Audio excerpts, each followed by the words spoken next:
Welcome to the Redeemed Backslider with your host, Kathy Chastain, Christian-based psychotherapist and a redeemed backslider. This podcast is dedicated to those who have wandered but are ready to return to the life-changing power of grace and the freedom found in Jesus. Hi, welcome to the Redeemed Backslider podcast. I'm your host, Kathy Chastain. I'm a Christian-based psychotherapist and a redeemed backslider. With me today in the studio is Tom Lyman. He is with me via Zoom from Texas. So good morning, Tom. Welcome to the Redeemed Backslider. Good morning, Kathy. Excited to be doing this with you.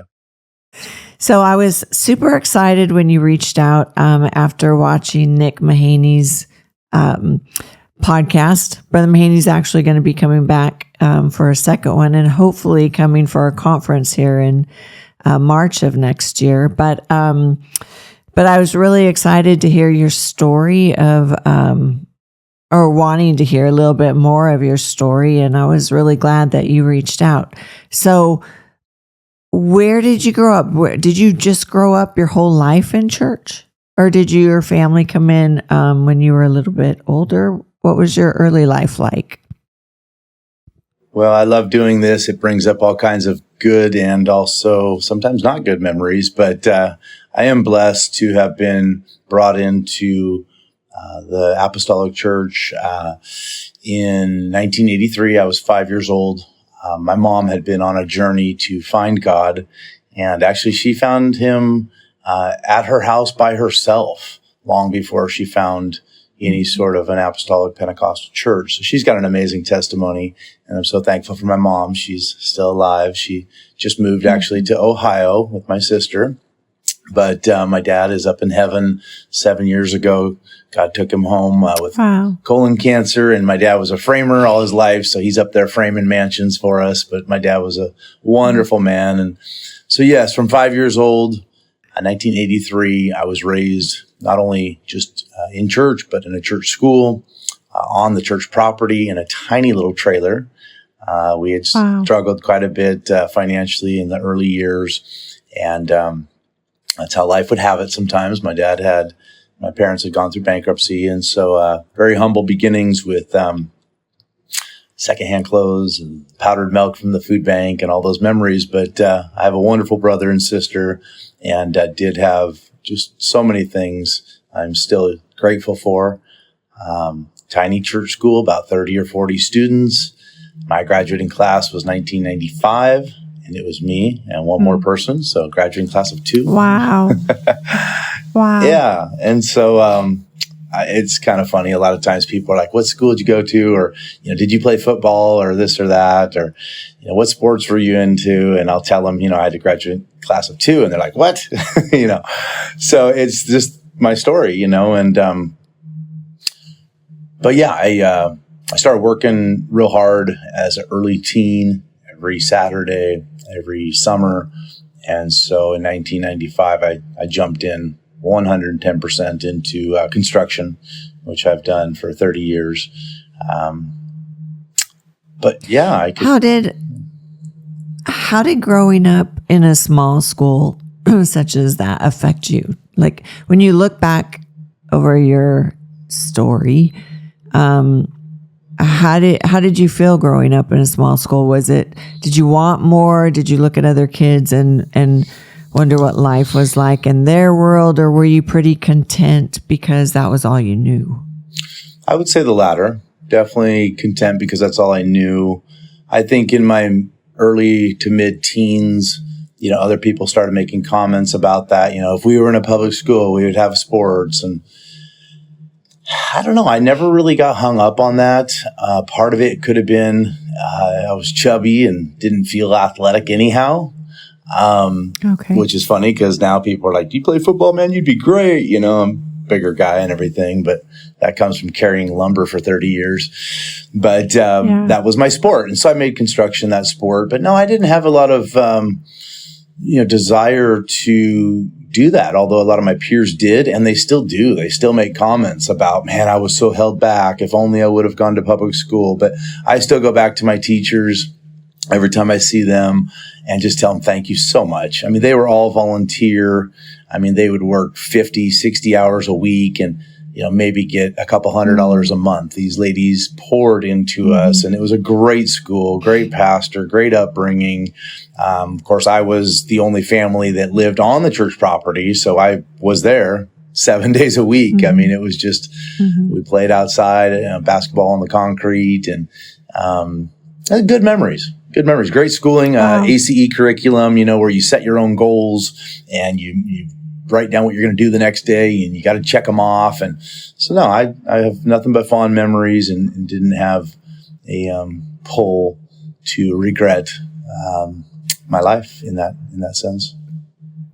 That's good, because that's where a lot of stuff starts to go sideways. It is in our early upbringing. So that's really good that you felt, and it probably gave you such a really good foundation in your belief system, being raised in a Christian school. No, it really did. My mom sacrificed, and she was always one of the teachers. My dad, he never missed church, but other than that, he was working a lot. And like I say, it was low finances for most of our upbringing, and so there's a lot of good there. I guess the side that I remember was more so in my mid-teens, struggling with being rejected by my first crush or the first few crushes, and again feeling. Was that in the church? Yeah, the church school, and then sometimes we'd do different conferences, camps, and things with other schools and other churches. I mean, and I don't know, it just didn't seem like the girls I was attracted to were attracted to me, and so it hurt. And I remember falling into pornography at a young age, that being a go-to because I didn't feel rejected. And it's such a trap, and I never talked about it until even just a few years ago. And we'll talk on that more. But I think although I had a great life, great upbringing, when I was rejected, and whenever I did feel, chubby or unathletic or ignorant when it comes to playing trivia or, being intelligent in certain areas, I felt like I had a lot of weaknesses. And so that's where I slipped into the wrong music, and then the wrong things to look at. And then I started, about 15 years old, probably marijuana, cigarettes, and then alcohol, 16. And then I moved out at 17. I graduated and moved out with a friend of mine into a big house. And that's where it really started to go good in some areas, like work and finances went great, and made a lot of money even at a young age. But I had about a 5-year problem there from 17 to 22 years old with, getting into meth, a lot of marijuana, a lot of alcohol, a lot of girls, things like that. But yeah. How did you, how were you introduced to pornography? I mean, you were living in such a sheltered environment. How were you introduced to that? Well, of all things, because I've done a lot of work, and I specifically coach and work in the area of pornography and sex addiction now, along with alcohol and substance abuse. So because this is what I do full time, and I've spent 3.5 years really digging in, I started going backwards to say, what was it? Like, what was the first few things? And so I believe it definitely was my heart that was hurt and then got hardened and calloused. And then my curiosity, it met opportunity. And it was a simple clothing magazine that I hear that a lot. Had the lingerie section. And it seemed like within 6 months to a year, a buddy of mine had a Playboy. And then I'm like, whoa, that's what I wanted to see, And again, it was curiosity meets opportunity. But yeah, my choices still, my choices to say, hey, thanks for the magazine and hide it under my mattress and all that stuff at, 11, 12. I can't really remember the exact year, but yeah, then I just felt dirty. I felt like I'm the worst guy. I'm one of the only guys other than my buddy. I didn't think anybody else struggled with those things. And so I just never talked about it, and nobody ever knew for a long, long time. And then, of course, I moved out. Go ahead. Where do you fall in the sibling section? Middle. Like, are you the oldest? Middle? Yep. Okay. Yep. So you had a younger brother or younger sister? Younger sister, older brother. And you never talked to your brother about it? You never... Did your mom and dad ever notice you were struggling? Do you think? I know that they picked up that I was struggling with anger. Of course, I was angry at myself for living this secret. And so it would come out in all kinds of ways, and they couldn't understand why I was so angry at the smallest thing would set me off. But I think sometimes parents are blind to thinking my kid's looking at porn, my kid's smoking weed, my kid's drinking. Right. And so... especially in a church culture. Right. Right. And I became very creative at when and how I would look at things, when and how I would smoke things. I'm shocked that it didn't come out earlier, but I think a lot of times moms, dads, they don't want to think my kid's into any of those things. And so, yeah. Yeah. Well, I think, there is such a naivety, especially in our church culture. I think hopefully not so much now, but, back in the other years, it was so sheltered. So it really wasn't something talked about from the pulpit, I don't think, particularly pornography. Do you feel like that's getting broadcasted more these days in churches, or do you feel like it's still not quite talked about so much? Interesting you asked that. Again, this is the area my wife and I both work in very openly.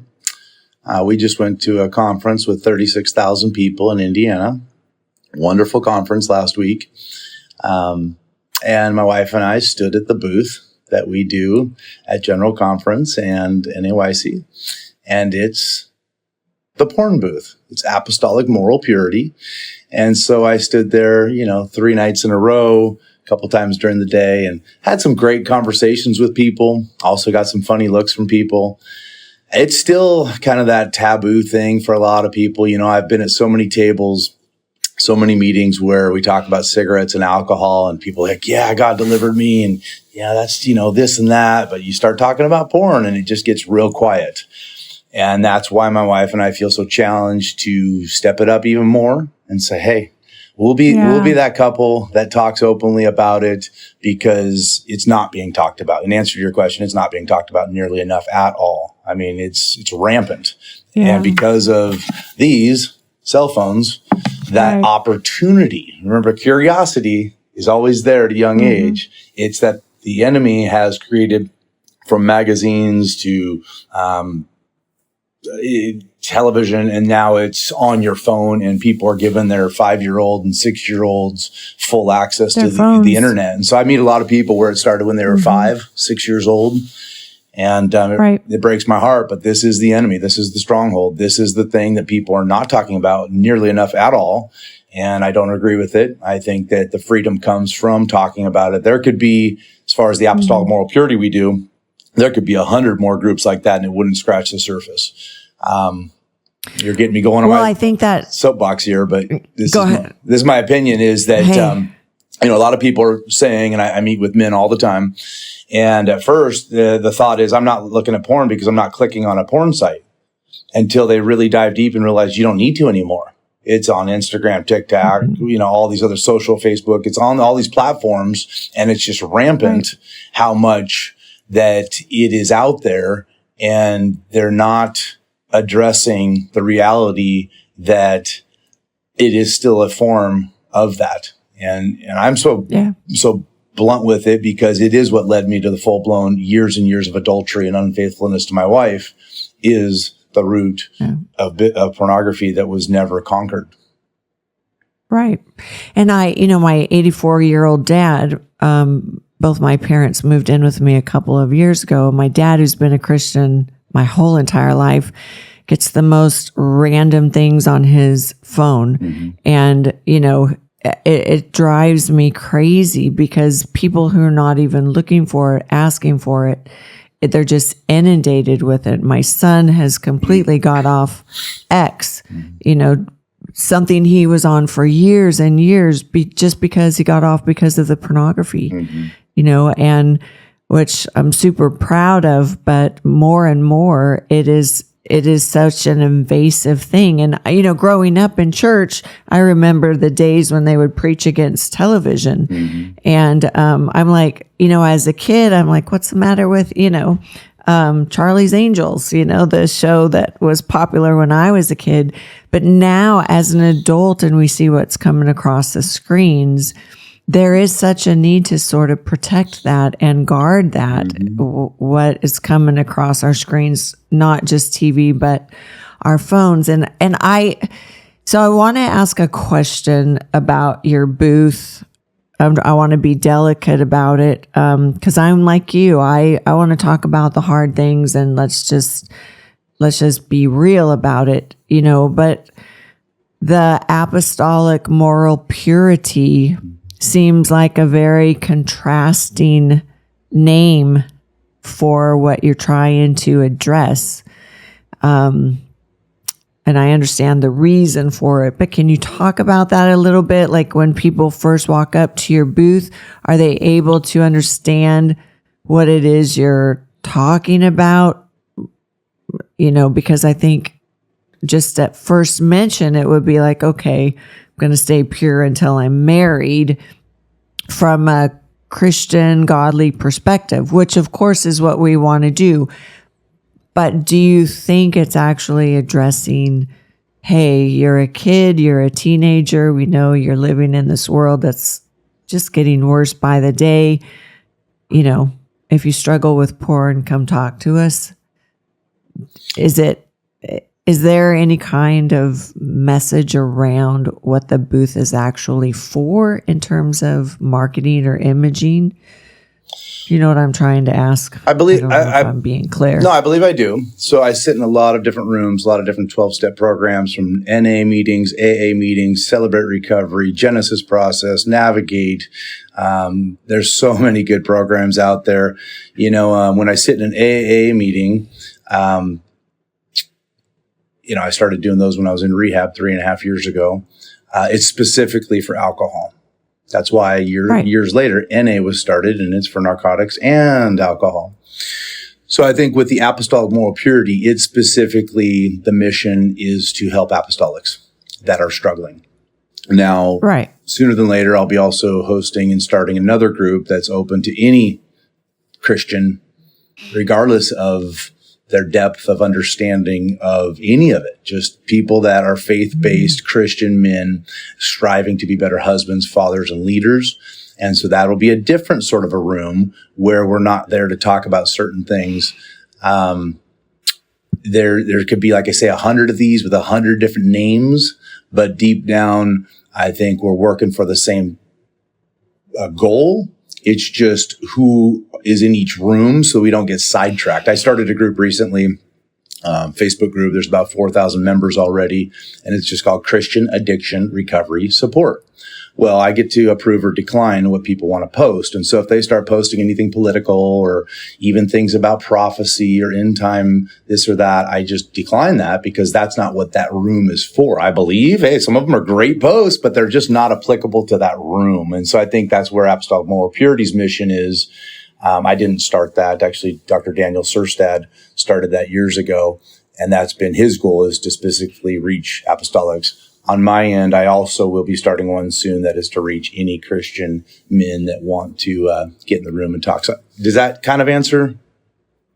Yeah, I guess I'm just saying that it seems like a given that if you're a Christian, you would try to uphold moral purity, even though many do not. So I don't know how inviting. I'm not actually being critical at all. I was just curious what kind of response you have, because I think anybody walking by, they would know, yeah, that's part of the program if I'm going to be a Christian. You would think. The reality is they're struggling, and people are having sex and having affairs and dealing with pornography. And until they shine a light on it and they get an accountability partner, that they can finally get to the point at some point in their life where they say, here's my phone. I tell you, the most freeing day of my life was a few years ago, whenever I told my whole family my password and my phone's on the counter. And then one day I'm driving down the road and my daughter's in the back. Dad, can I use your phone real quick to look something up? Because they don't have access to any internet or anything. And I handed the phone back and I didn't hesitate. I had no fear of anything she would find on the social medias, on the internet, in my photos.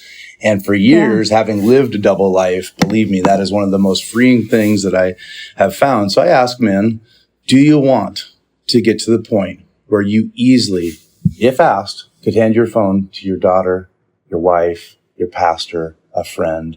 If you don't want that, then you're not serious, and you're toying around with an enemy that's seeking and kill. He's not going to quit, and he's going to seek and kill and destroy. So it's warfare.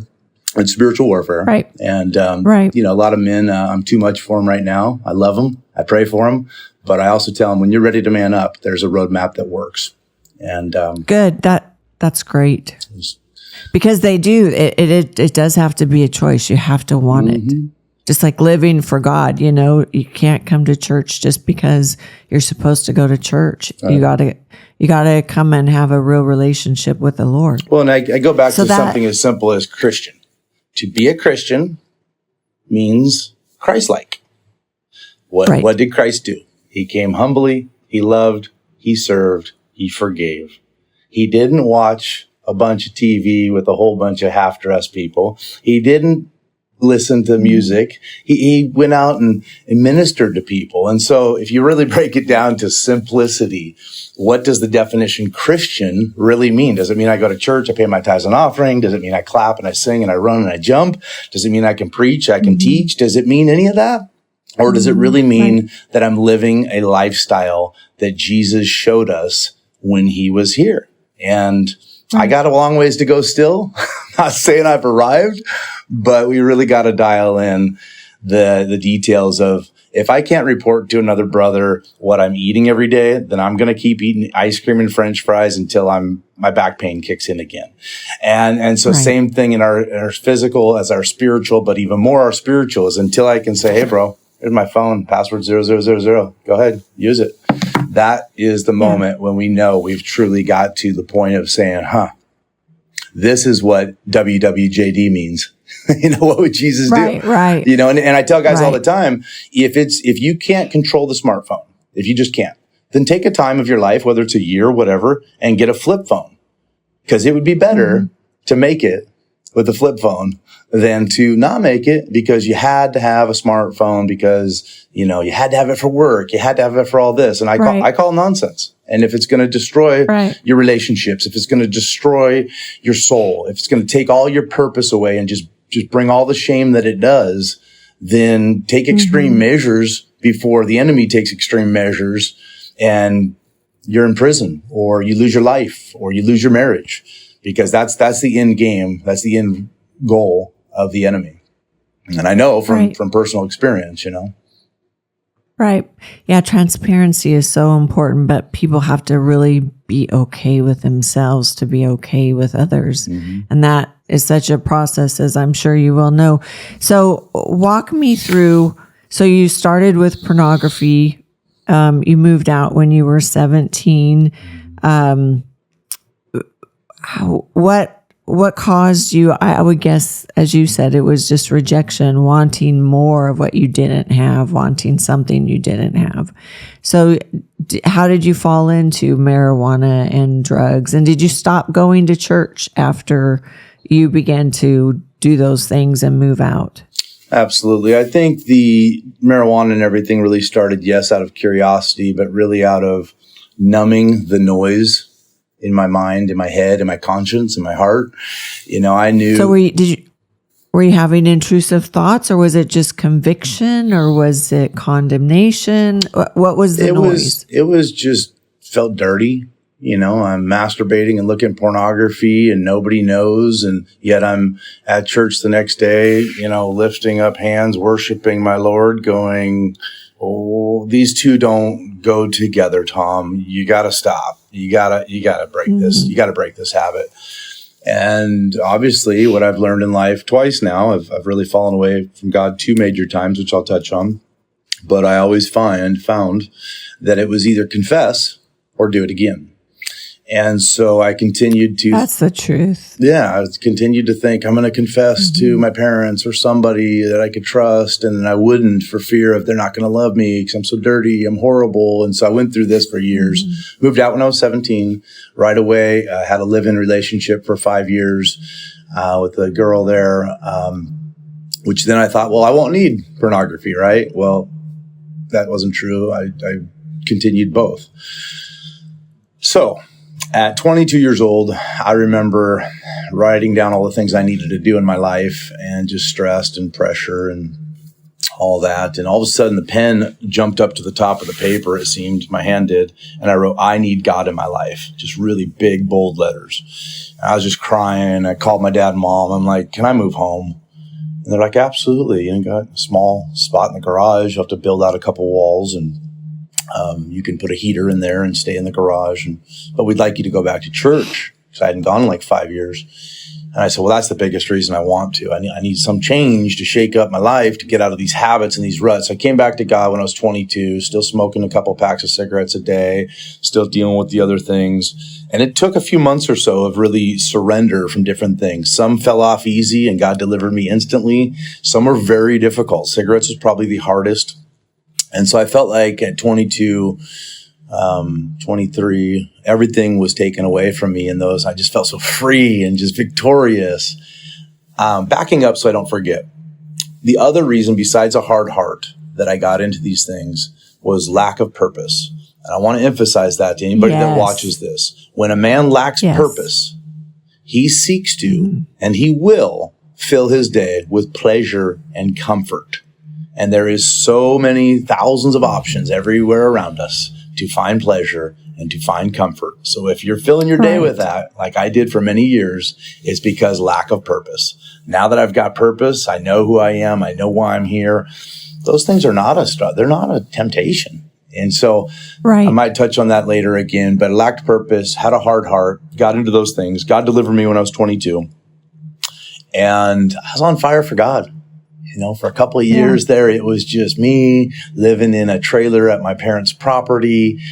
Pretty proud of that fifth wheel trailer I bought for $8,000. And I was working a lot, again, framing, construction, houses, apartments.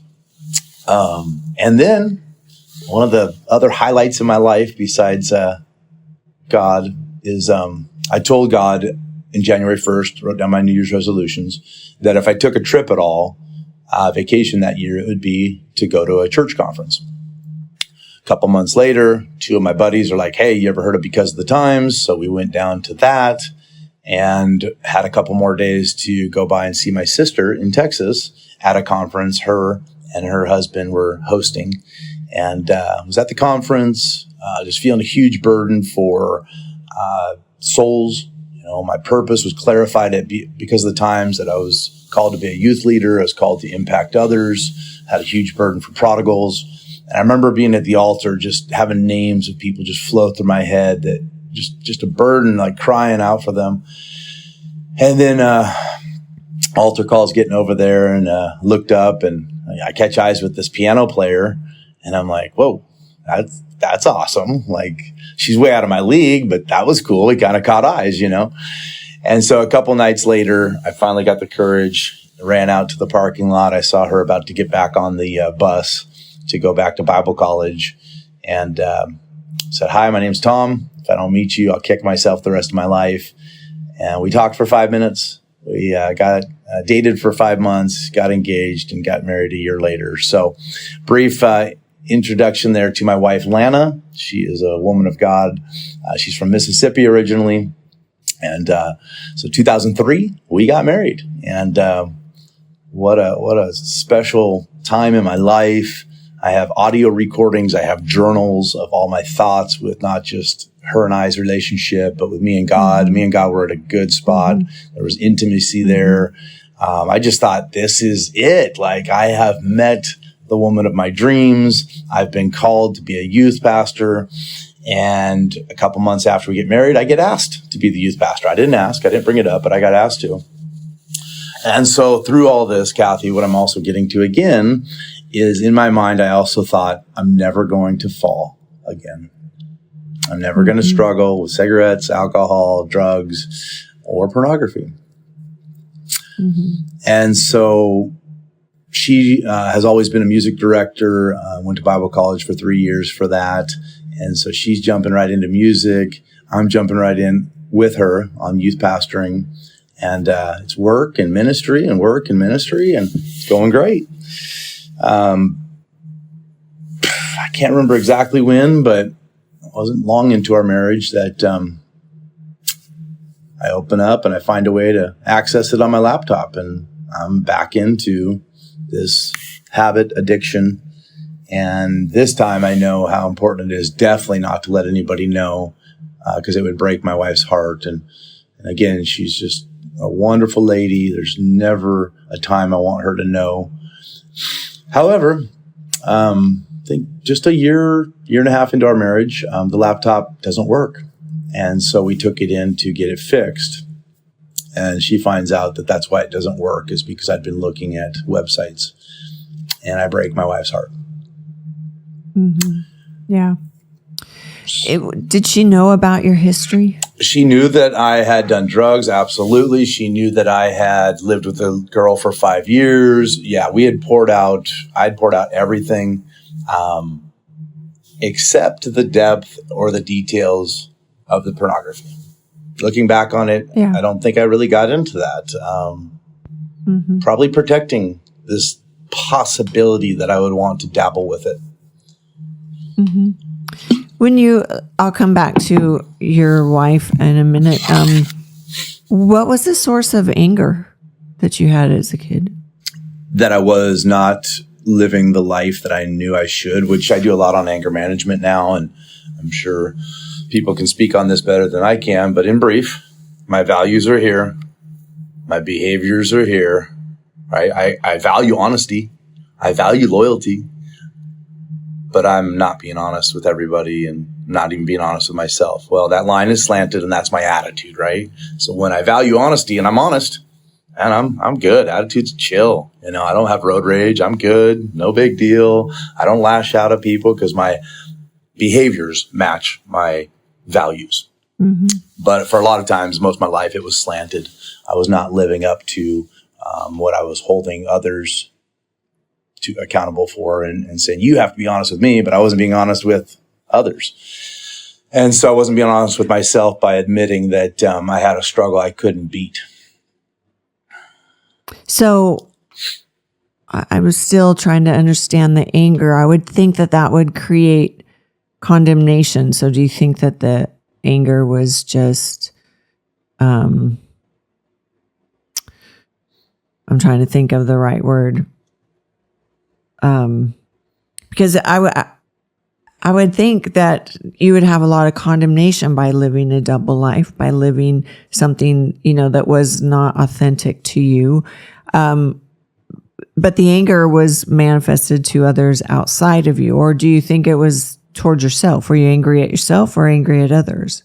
Like, how did that express itself?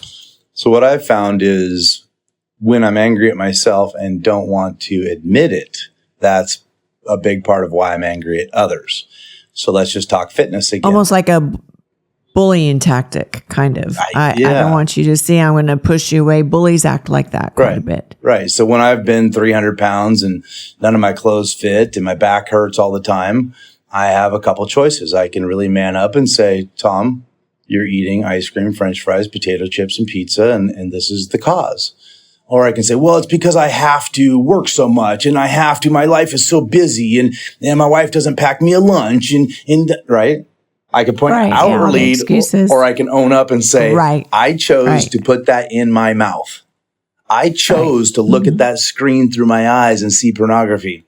I chose the music. So until we actually say everything is about choices, the average man makes 35,000 choices a day. So if all 35,000 of those choices honor God and honor my values, I'm solid. I sleep like a baby. Right. But if I don't, then I lay my head down at night going, you double-minded man, what are you doing? You say one thing, you live another because your flesh is strong and it was comfort food, or it was comfort. You wanted pleasure because I wasn't locked into knowing that this life is so temporary. I'm made from dirt. I'm going to dirt, but I'm chosen. I'm chosen to be a soul winner, disciple maker. I'm chosen to be God's hands and his feet. I have a calling on my life to minister and to reach somebody every single day. And when I'm locked into that, I eat better. I listen to the right things. I eat the right things. But so much of that comes into that internal anger. And I find it to be typically with men, physical, financial. We don't have any money in our bank account. Well, have you ever sat down and kept all your receipts for a couple months and looked at where you spend your money? Is it really your employer's fault you don't make enough money? Or do you have a spending problem because the lust of the flesh, the lust of the eye, the pride of life has allowed you to choose to spend money on so many things that you really don't need. And now you're angry at everybody else. Oh, too much taxes. Well, yeah, that's part of it, but that's not the source. The source is you can't budget your time. You can't budget your finances. And you sure don't want people to look at your phone because you know what you're really buying. You know what you're really looking at. And so it comes down to time and finances and what we do for those 35,000 choices each and every day. We have that saying, of course, in rehab centers and AA and all that, one day at a time. That was too much for Tom. I had to break it down to 1 minute at a time, one choice at a time. Right now, I choose to do a podcast so it can reach others and hopefully bless and encourage them and normalize conversations about hard to bring up topics. And then I'm going to choose to run upstairs and invest my time in the work that I need to pay the bills, and I'm going to go straight home. And so when all those choices add up to being something I can look in the mirror at night and say, Tom, I'm proud of you. Do it again tomorrow. And then that day where I go, man, Tom, you fell off, man. You haven't been to the gym in a month and you're eating again horribly. Or Tom, you started listening to music that was on the edge, or Tom, you started slowing down when you were looking at that page, that reel, we know ourselves. When we really look in the mirror and channel in and say, how did I do today? We all know how we did. And if we're proud of it, then we're proud of it. If we're not, then we're not. But the only way that I could ever get myself off of that was to run so fast, work so much, go so fast in everything I did, and then to put alcohol and drugs in my body to numb the noise. So mine, I don't think it was as much condemnation as just internal anger and shame. Shame. Yeah. They say that sin is an illegitimate. Let me get this right. Sin meets a legitimate need in an illegitimate way. And so I don't think people, at least if you grow up in church, I don't know that everyone just sets out to sin. I just am going to set out to, look at porn or set out to go, get drunk. Usually there is a undergirding need. Like for you, it was probably to be wanted, to feel loved, to be seen, and it's easy once you get through that and you can face yourself and where your pain is to then make the better choices. But a lot of times people don't know how to even start making a good choice because there's so much brokenness there, and they really are in deep need, deep longing in the soul. Where do you think the enemy shows up besides temptation in kind of preventing people from getting into the work? Like with what part of all of this was spiritual warfare in your continuing to fall and then trying to come out of it to where you're eventually at today? Because otherwise, if it was just easy or we could just change our choices, everyone would be doing that. Right. Maybe. Well, and sin, it's fun at first. Right. I'll go back and think of some times where I'd be out with the guys, we'd go camping and we'd have a bunch of alcohol and man, we'd laugh and we wouldn't think about bills or work and we'd be out there for a couple of days and it was just fun guy time. And it's always fun in the beginning for most people. And then it gets really, really ugly in the end because that's his goal, is to seek and try and destroy us. So it's both. It's life, it's flesh. There's a lot of things that that feeling of comfort. But again, every time I've slipped away, it's been also because I haven't had a heavenly, eternal purpose on my mind. It's been a calling from a young age. I remember a minister came through. He gave these white stickers with red writing and said, put it on your mirror. His name was Denver Stanford, I think. He's passed on now. But I'll never forget that sticker. He just said, I am a soul winner. At the end of the day, like Paul talks about, I'm a servant of Jesus. I'm a servant. I serve others. That's what I'm here for. Love, serve, forgive, stay humble. The rest of it's just whatever. You got a good job, you make great money. That's nothing wrong with that.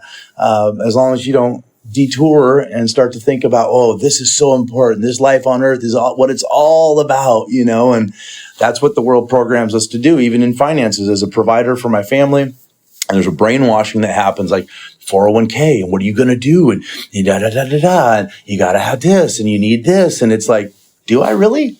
Because the disciples, they didn't have any of that. They just followed God. And that's like next level Christianity. And when they say, all right, I've got sandals, or maybe I don't even have sandals, I'm following God. Let's go. And then we look at the rich young ruler, which he was asked one thing to do and he couldn't do it. And so I think it's this struggle of like, are we trying to build life and heaven here on earth? Because there is a lot of things that feel like heaven and have fun for a season. But what happens is we start to isolate ourselves mentally, emotionally, spiritually, and then physically, to the point where, skipping ahead, just to finish through the story here, I'm married, I'm youth leader, I start looking at porn again, I feel hypocritical, I can't do both, I quit the youth leader role under the guise or the excuse that I need more time at my job to build my career. Our first kid was on the way, so I felt overloaded. There was some truth to that, but ultimately I couldn't quit this dirty, dark habit. And I couldn't keep looking at this stuff Saturday night and then teaching the youth group on Sunday because it was just tearing me up. So nobody told me to. Nobody found out. Nobody made me quit. But I chose to. And so a few years later, after quitting the youth leader service work, ministry, volunteer opportunities, I became very internal in what does Tom want? I bought cars and made a lot of money and, all this stuff. But then I got a Mike's Hard Lemonade at the gas station one day thinking, it's not beer. It's not alcohol. Let's see what this is like. I think I was about 33, 34 years old. And then it's IPA, and then it's whiskey, and then it's not just porn, it's adultery. And I get into a relationship with a lady, and then I know it's over. My wife finds out on this, it's over. Her, my 3 kids, it's done, it's over. Tom, you've done the ultimate. And if anybody ever finds out, you're done. And so then the torment is just daily. I can't sleep without eating a dozen melatonin. I mean, it's just bad. I'm drinking, 36 or 37 now, multiple other affairs. I start steroids. I start working out a lot. Goal is to bench 400 when I hit 40 years old. Midlife crisis all the way. Finances are great. Work's going great. And I am drugging and drinking every day. Still going to work, still going to church, this whole time. And does your wife know you're drinking? Does your wife know you're drugging? The first couple of years, she didn't know. I mean, I'd have like a pina colada on a vacation. She's like, why are you doing that? But she didn't know the depth. She never knew the depth, throughout the first 3, 4, 5 years. And she's better with timelines, which, by the way, she's just about done with her book. She's a full-time counselor now. She speaks openly. She's been on our podcast, so she's real good with the dates and the details. I'm kind of broad stroke. But I hit it so it was about a 12-year addiction, just in a snapshot there of one Mike's Hard Lemonade all the way through multiple affairs. Cocaine comes into the picture when I'm 38, 39 years old. And so I'm what I call kind of a microdose during the day, small quantities. So wake up in the morning, shot of whiskey, bump of cocaine every hour and a half or 2 all day long. And then at night, it's more quantities, and weekends, it's definitely a lot. So she saw the worst of me. A lot of people still didn't know. They just thought, well, Tom's had a bunch of Red Bull or Tom's had a lot of coffee. And I mean, I'm even sober. I'm a high speed guy, framer, construction guy, demolition. So anyhow, I hid it from a lot of people, manipulated it. I'm working late. I got a side job. I could tell people whatever, and they, for the most part, would believe me. My dad passed when I was 39, 40 years old. And so then I also had that excuse that I'm grieving. And so leave me alone. I need time. And so I'm at the cemetery and drinking and drugging. I'm out and about. And so then another affair for about a year and a half happens when I was, I think, 40-ish. And she doesn't know about any of those. She keeps asking me, and I keep saying no. And I think I was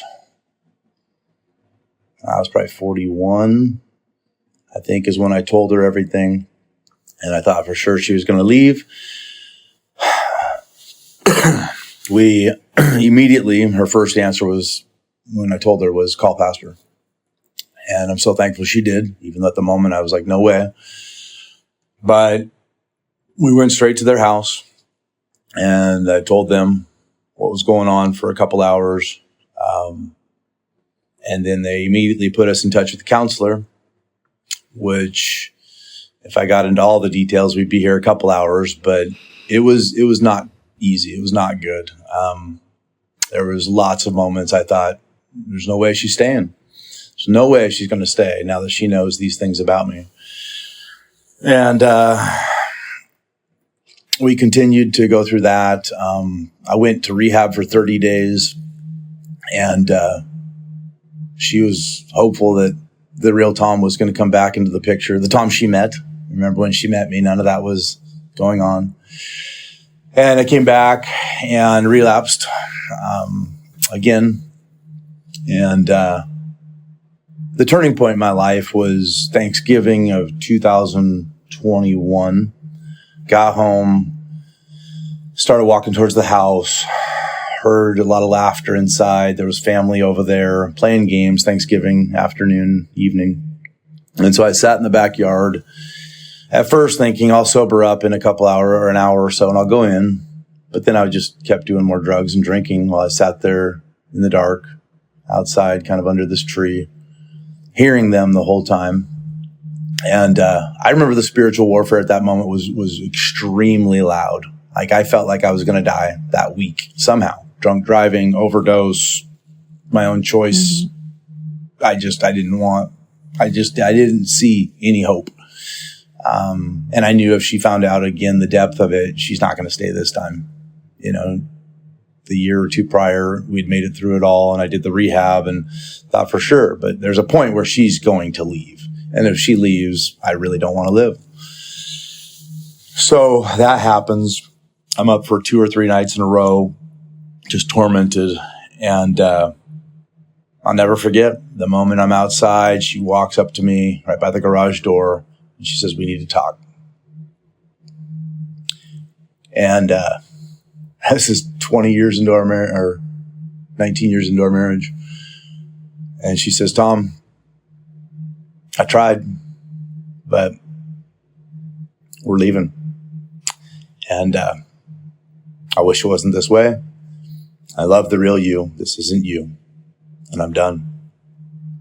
Mm-hmm.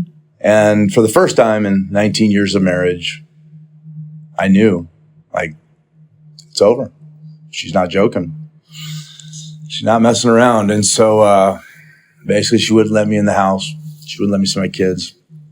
And I went over to my mom's house and just wept. Stayed there for like a week, just empty, miserable. It's Christmas season. My kids are playing their instruments at the Christmas church event. I'm not allowed to go. And so I go and check myself in again to an outpatient program. Had to pay out of pocket. And that was a big dollar amount. And I'm in rehab thinking, no matter what, she's still not going to stay, but I'm for the first time in my life, I'm doing it for me. The first rehab, I did it for her and the rest of the family that told me I had to. But this last time, 12/12/21 is my sober date. And I started doing it for Tom. And I started digging deep. I started writing notes. I started going to everything I could, from AA to Celebrate Recovery to counseling to all of it. And a few months into that, I realized that all of this was so that I would get to the point where God healed that hurt heart that I had throughout my life to the point where I really met God.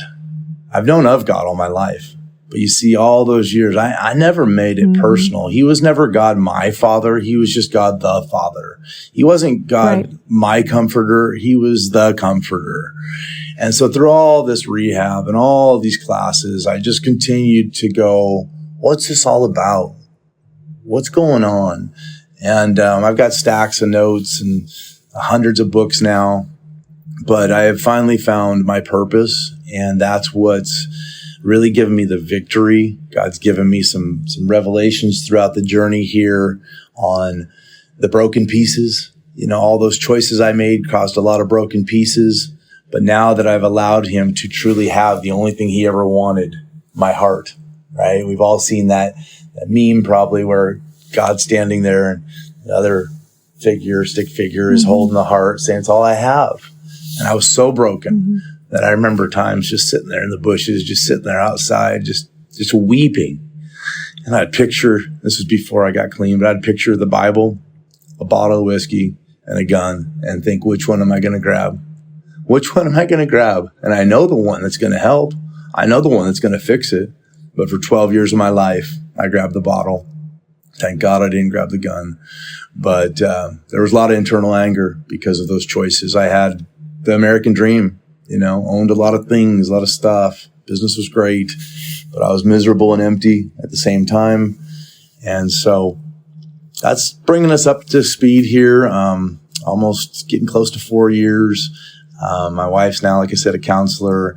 We do full-time ministry for sex addiction, pornography. We're about to launch our first marriage intensive.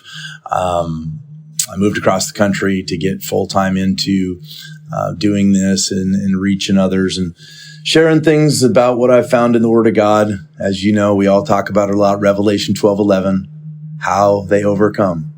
How do they overcome? By the blood of the Lamb, the word of their testimony, and they love not their life unto the death. For me, that means God died for me. I'm supposed to share my story, and I'm not supposed to care about this temporary life more than I do the eternal life. And so I try and reach people by being authentic, sharing enough details that lets them know that I was that guy on the pew. Because I went to church this last time, that 12-year time, 90% of the times the door was open. I was still there with my family.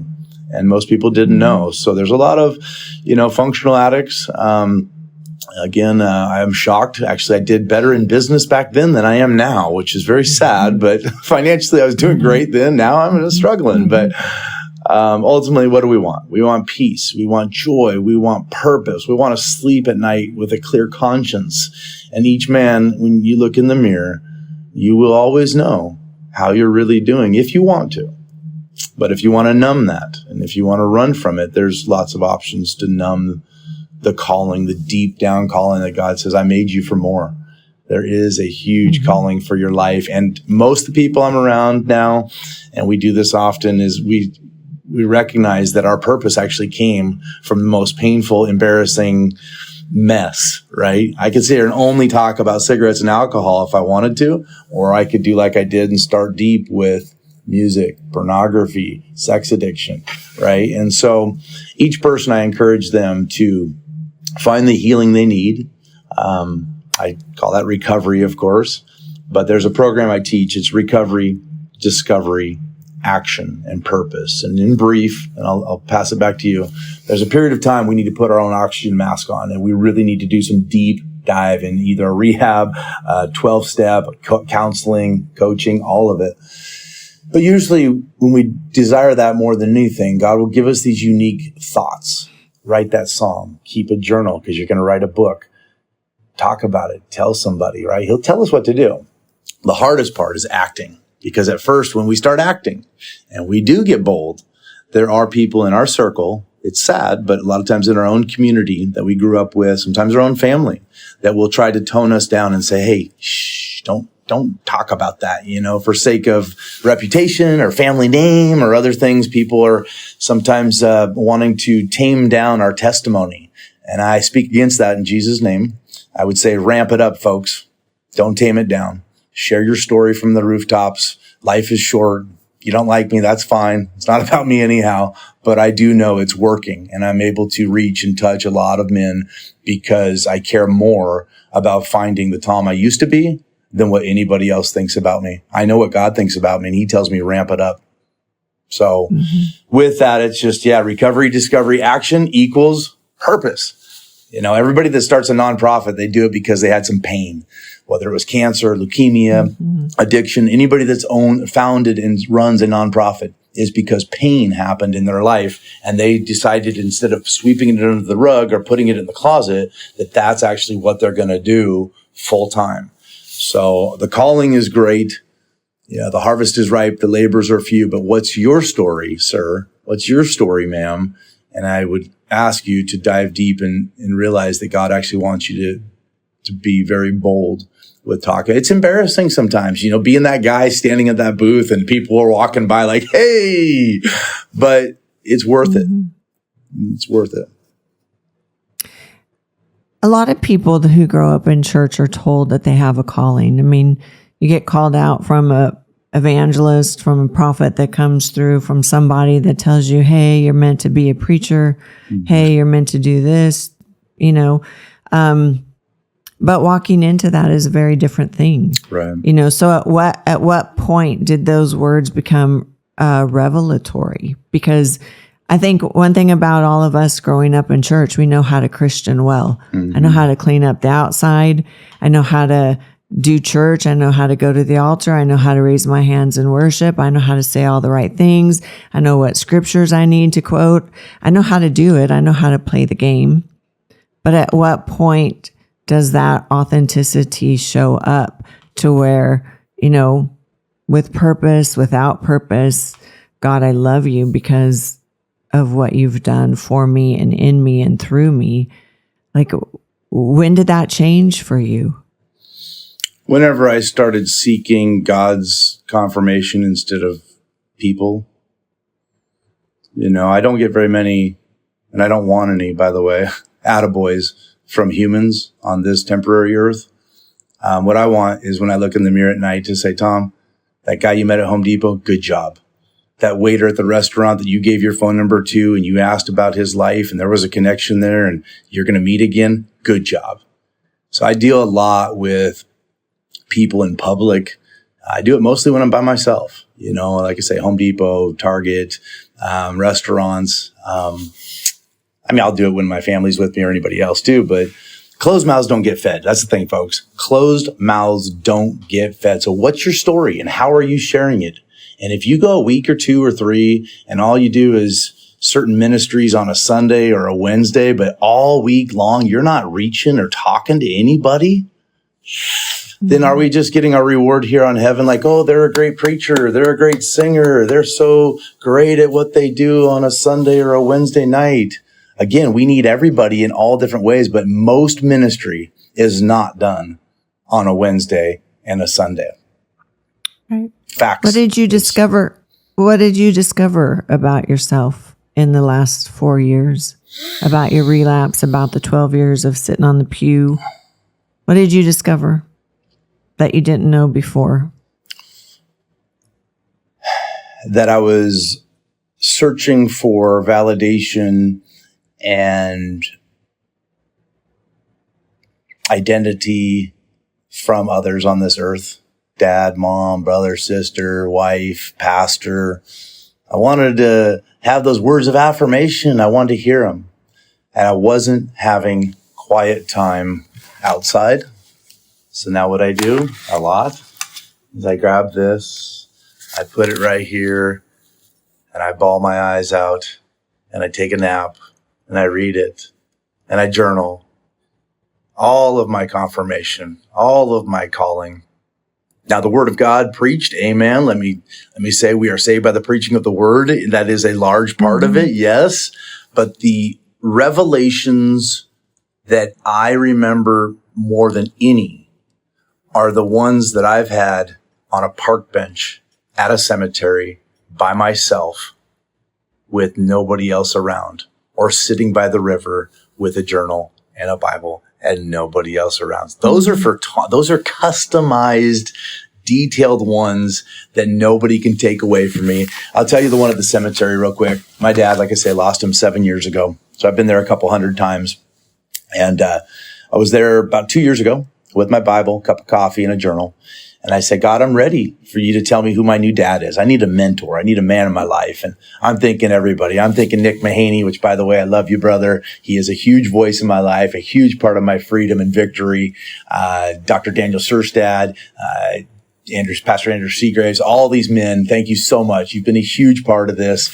Now I'm naming names. I'll forget a bunch. But anyhow, so I'm racking my brain on who it's going to be. And I'm like, God's going to tell me today who my new dad is to speak into my life. Monthly or weekly, you know? And Kathy, after about 45 minutes of sincerity asking God, I'm like, okay, you're not telling me who it is. I'm leaving. And I stand up. And all I think or hear or feel is sit back down. You see that little boy that's now 43, 44 years old at this time is still in there. There's still a little heart of a child, a little tender heart, Tom. Yeah. And I sit down. And that's the moment that everything really changed. God says, I'm right here, Tom. And I hear your exact request, and I will honor your request, but not until you let me be your father first. Not until you let me have an intimate relationship with you, son. And I bawled like I've never cried before. I just let it out. I'm like, I get it. I get it. I get it. A few minutes, had 20 minutes go by, and I feel great. I get it. And God says, one more thing. Go to your pastor's house, pray for him, and tell him from now on, whatever he asks, the answer is yes. So I'd never done it before, but I call my pastor, say, can I bring you a cup of coffee? I go to his house. We talked for a few. I have him stand up, lift his hands in the air. I hold them and I pray and I say, God, thank you for my pastor. And from now on, if there's anything you ever need, ride to the airport, sweep the floor, anything, I'm just going to say yes. I won't stop. I won't hesitate. The answer is yes. That was it. A couple weeks later, we're at church and he says, hey, before service, just go up and lead the pre-service prayer. And I'm like, hold on, I don't want microphones. No, that's not what I do. But I couldn't say no because I'd just done this a couple weeks. So I did it. So uncomfortable. The microphone's shaking in my hand and not what I wanted to do. So life keeps going like that over the last couple of years. And then God calls us to move here to Texas, which I'd never planned on moving in my life. And I moved down here just 8 months ago. Well, guess what? The pastor down here is actually the one that fits that request in a number of areas. Not only is he a great pastor, but he does construction and all this. And so I love my pastors. Andrew Seagraves has been a huge part of my journey in Washington State. Love him. And now I'm down here in Texas with Pastor Hargrove and a few other awesome ministers here. That the answer is yes. If I'm asked to do something, yes. I always joke, if you ask me to sing, the answer is yes. Nobody's going to like it, but I will get up there and I will do my best to sing. But whatever it is, it's important, I think, as a man, to have a mentor, leader, pastor that we respect and we honor. And what I mean by that is if God tells me something, I go chat with my pastor, and if it's confirmed, cool, there's the answer. Or if my pastor tells me something, God will always tell me at the same time. They will line up.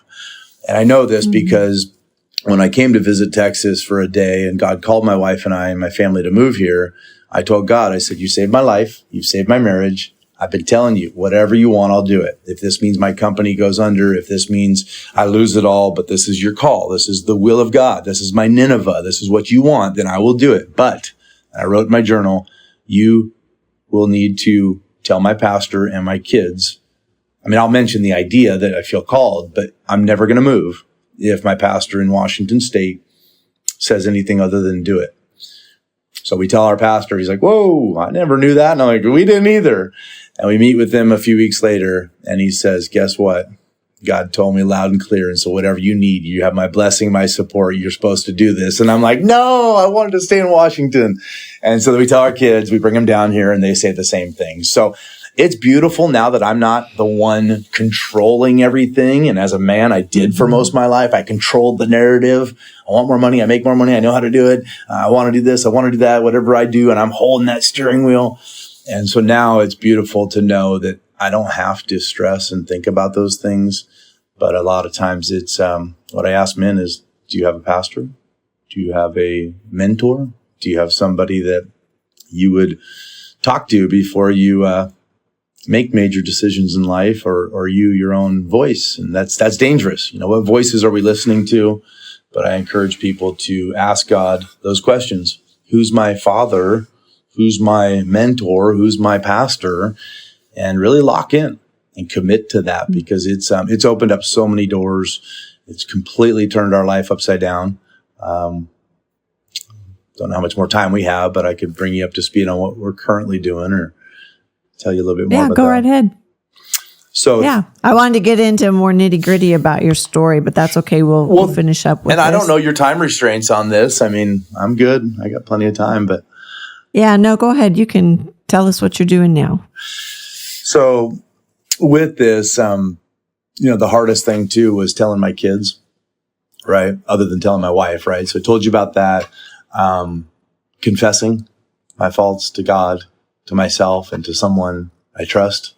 And so I did that with my wife. But you see, shortly after that, God started telling my wife and I that we were supposed to be very vocal with this story. And we didn't know what that meant. I didn't even know what a podcast really was at that point. Or writing a book. Me write a book? No way. Me preach? I'm not a preacher. Those type of thoughts went through my head. But God just said, this is the point where you need to sit your 3 kids down and tell them. And I tell you, that moment sitting at the table was very, I had a lot of fear. Will my kids ever look at me the same if they know I was unfaithful to their mom? Will my daughter ever let me hold their hand again? Will my sons ever, what's that going to look like if they know I was a drug addict, an alcoholic, an adulterer? I mean, what are they going to think of their dad? I'd got to the point where I didn't really care what anybody else thought about me besides God and my wife and my mom and a few others. But I was really concerned on what that would mean for my kids. But I'll tell you, Kathy, whenever God says something and we do it, this, he does the miraculous. And it was hard at first. There was a few months or so where we could definitely see how it impacted the kids. But here we are 3 years down the road from that moment we told them. And they know what we do. We're on phone calls and doing this podcast now, the Joy Hour show, which is definitely broadcast everywhere, and we're speaking at marriage conferences, and we're about to host this marriage intensive here. So it's Did you say you just told them 3 months ago? 3 years. I might have said 3 months. 3 years. 3 years, yes. Okay. 3 years ago, we told them, and there was a few months that they struggled. Won't go into all the details there, but in their attitudes, their behaviors, you could tell it was a good 6 months to a year of healing there before they really could trust their dad. But, this time they and my wife and everyone could trust their dad, not because of what I said. Oh, I'm sorry. I'm going to do better. No. This time, the difference is I just did it. And I wrote down my non-negotiables. I don't miss church. I don't miss Celebrate Recovery. I don't watch television or screens or Netflix or anything. I only listen to Christian music. I do my men's breakfast. I do my 12-step program on Zoom meetings 1 or 2 times a week. And I've got about 7 to 10 items that I voiced and I shared with people close to me saying, this is where you'll find me. This is where I'll be on a Sunday. This is where I'll be on a Tuesday, a Wednesday. And I haven't let up. Those are things I do. I have slacked off in fitness. I have slacked off in other areas, but I have not let up on these spiritual non-negotiables. And whenever the behavior of a person starts to prove that they are a different person, then the family members, with time, it'll take a while, but then the family members will go, that's a different Tom. It's not what he's saying, it's what he's doing. And so I just encourage men, non-negotiables, accountability, journal it down, write it down. The reason I know my calling so crystal clear is after years of multiple journals, I found a theme. I found a common thread. Tom talks a lot. Tom's a golden retriever. Tom loves meeting people, and Tom's got a testimony, and Tom's a soul winner. It's pretty simple. Like, that's what I'm supposed to do. If there's a microphone, great. If there's not, and I'm at a gas station, it's the same thing. A message was preached recently I'll never forget, and he talked about uncommon pulpits. And I think too many times people think a calling is just a pulpit, a microphone, and they miss so many opportunities throughout their day-to-day life where there's people bleeding and hurting all around us. The man in the ditch is right next to us at the job site, the grocery store. But we miss those because we're staring at our phones or we're caught up in our own life. And we wait for a Sunday ministry. We wait for, a calling to do a certain thing with a certain job description and a title. And there are people every day that we're losing. So I challenge myself and others, just ramp it up, find those unique opportunities to say, hi, how are you? My name's Tom. What are you doing today? What are your hobbies? Where are you from? As soon as that conversation starts a little bit, then open up with your story. I always say I was in rehab 3 years ago, but man, God stepped into my life. And these people that I met 30 seconds ago are saying, why is he telling me he just got out of rehab, right? So what's your story, ma'am? What's your story, sir? And whether it's these podcasts, whether it's one-on-one with people, just start to say it more often. One thing I miss is testimony services. But we do those at Celebrate Recovery often, and we get up and we're like, man, I'm 1 month free of anger. I'm 1 month free of overeating. I'm 1 month free of, gossiping about other people. And God is good. God saved me from a bar stool. Whatever it is, just it all should be normalized to say this. As long as there's breath, there's hope. Hope for a better spiritual man. Hope for a better physical.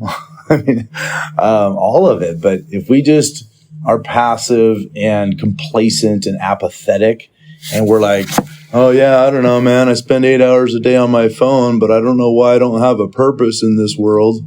Well, maybe shut the phone off, grab the Bible, grab a journal, grab some good books, and really dive deep on, God, why am I here? You made me. Why am I here? And just get real intimate with God, because he's always speaking. The issue is I just wasn't listening. But when I started really listening and tuning into his voice, but the louder his voice got, the further I got from pornography and the music that I used to listen to, the clearer I could hear his voice. So when we turn off the screens, when we turn off the music, and we get to a be still and know that I'm God, he will be the one that says, here's what I want you to do. And now the next step is just act on it by faith. Say, God told me, let's go. And, have people in your life that are in that, same way of thinking. Okay. Well, very good. You're a natural speaker. Well, God's given me a lot to reach, and is still helping me every day, right? That's one thing, too, is when we are a sponsor or a mentor, guess what? We're also supposed to be a sponsee or a mentee to other people, right? Or an assignment. There's different words, but I've got a lot of good mentors speaking into my life. And it's really just a repeat. Don't wait 10 years until you got it all figured out. You can perfectly do something, folks. Like progress. Just jump in and do it. But if we're winding down here, I'll say this again. If you want to win the battle, if you want to win the war, look at the amount of minutes per week that you're spending on these two devices, and all of your life will change. But only you know your screen time. It'll tell you. Hit a button. It'll tell you where you spend your time. Look at your receipts. Look at your timestamp. And then find out how many of these you actually use. It's the answer. It's everything. The Bible is. Absolutely. Well, it was really nice to meet you, Tom. Thank you for coming on the show and sharing your story. And I wish you the best of luck. Thank you. And I'll send you some things if you want to choose to put it in the description. But if we can be of any help to anybody's life, Tom and Lana Lyman, my wife's a full-time counselor, and I do coaching. But you can reach me tom@tom-lyman.com. Be happy to talk and share and suggest different things that might better this temporary life for you, and also make it for a beautiful eternal life. So just trying to repeat what people are pouring into us and help others. But thank you for the time to share. I know I might have poured out too much too fast, but an hour can go by quick. So yeah. Oh, I've done 2.5 hour shows because I don't like to rush the details. But hey, it's okay. It was what it needed to be. So I really appreciate the time, and I just pray God continues to bless your ministry and keep you and your family. So good job. Absolutely, Kathy. And just the title of your podcast there, The Redeemed Backslider. Folks, it's happening like a lot. And so I encourage you, know that there are a lot of great recovery-minded churches, groups, recovery programs, but we are finally coming around to getting more bold with just talking about it. It really does help. So thank you for having me on today. It does. Yeah. All right. Have a great day. God bless. We are so glad you joined us. If you have a story of redemption or have worn the label of a backslider, we would love to hear from you. If you'd like to support our ministry, your donation will be tax deductible. Visit our website at theredeemedbackslider.org. We hope you will tune in for our next episode.